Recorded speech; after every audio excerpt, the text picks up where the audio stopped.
to the Football for Kids podcast with me, Darren Rees.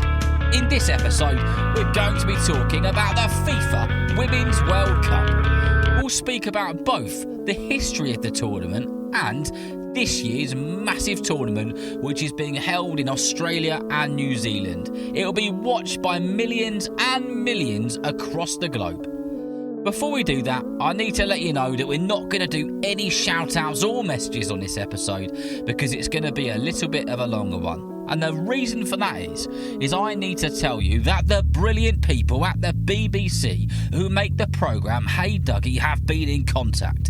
And they've been in contact to tell me that they've got a new super catchy song coming out which they want you to listen to. They've also got a really cool video with Hey Dougie on understanding the offside rule. So, when I finish telling you about the Women's World Cup and this year's tournament, I'm going to play you a little bit of that song. And also, in the description of this episode, I will put the link so you can go and check it all out after you've finished listening to the podcast. Let's get into it, shall we?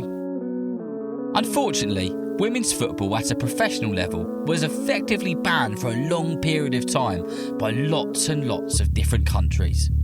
We covered this in quite a lot of depth when we spoke about the brilliant Lionesses a little while ago. If you haven't listened to that episode yet, then please do go and give it a listen and you can learn a little bit more about the history of women's football. There have been some unofficial World Cup tournaments in the past, back in the 1970s, but the first ever official FIFA Women's World Cup was a tournament held in 1991, 32 years ago, in China. There were a total of 12 teams that were split into 3 different groups.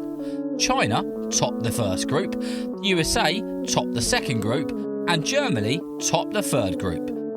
This tournament then went straight into the quarter-finals, then the semi-finals, then there was a final, which was held between the USA and Norway. The United States of America were victorious and were crowned the first ever champions of the first ever official FIFA Women's World Cup tournament. When the tournament was due to start, there were some miserable people, and they were saying things like the tournament shouldn't be going ahead and women shouldn't be playing football and blah blah blah blah blah. Well, the women's footballers soon proved them wrong, as over 500,000 spectators piled into the stadiums to watch the 26 magnificent games that had 99 goals scored in them. Since then, there have been 7 FIFA World Cup tournaments held across the globe, with the popularity of the tournament smashing records for attendance and viewers around the globe.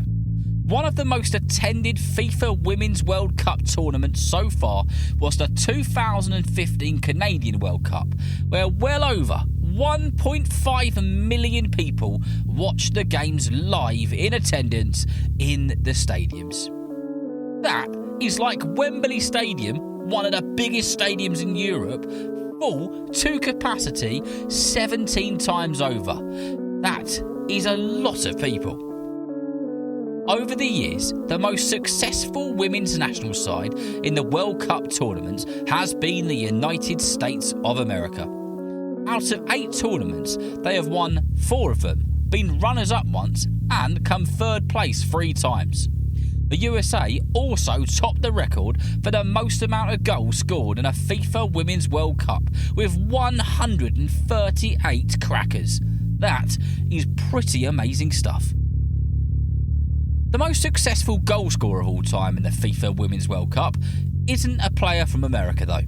It's a player from South America. It's the Brazilian goal-scoring machine Marta Vieira da Silva, who's been playing football as a professional for 23 years and is still representing her country today as she will be playing in this year's World Cup tournament. So, the FIFA Women's World Cup has been going strong now for over 30 years, and this year may be the biggest tournament yet. The 2023 tournament is being played in Australia and in New Zealand from the 20th of July through to the 20th of August. A whole month of football. Come on! The games will be played across 10 different stadiums in both Australia and New Zealand, from 13,000-seater stadiums to a 75,000-seater stadium. That is a lot of people who are going to watch the football.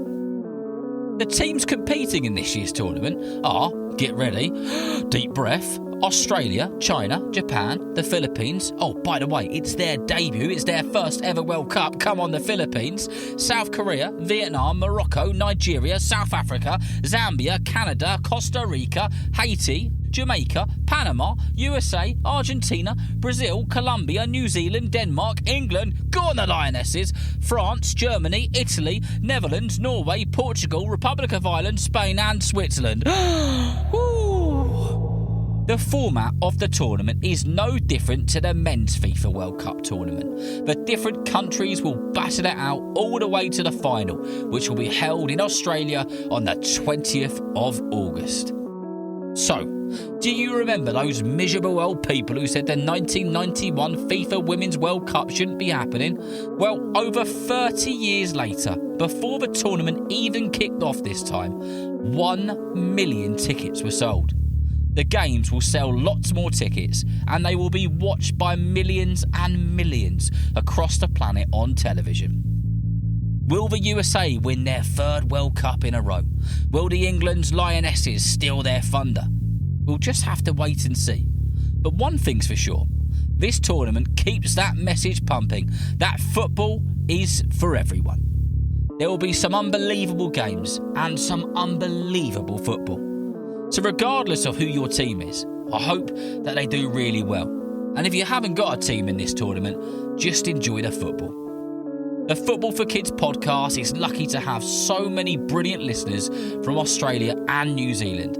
And I have received so many messages recently to say that World Cup fever has hit your country and the buzz is very special. So to everybody listening in Australia and in New Zealand, enjoy the World Cup buzz, enjoy the tournament and make the most of it. So remember, if you know someone who loves football just as much as you do, then please tell them about the Football for Kids podcast.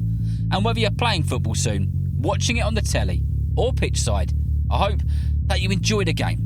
See you next time. Yes, it's a beautiful game, isn't it, Dougie? Superb! Go Team Dougie! This one's for all the football fans around the world. We just want football, don't we? Yeah! Come on, everybody! Nigel! I'm open! Back of the net! I love football!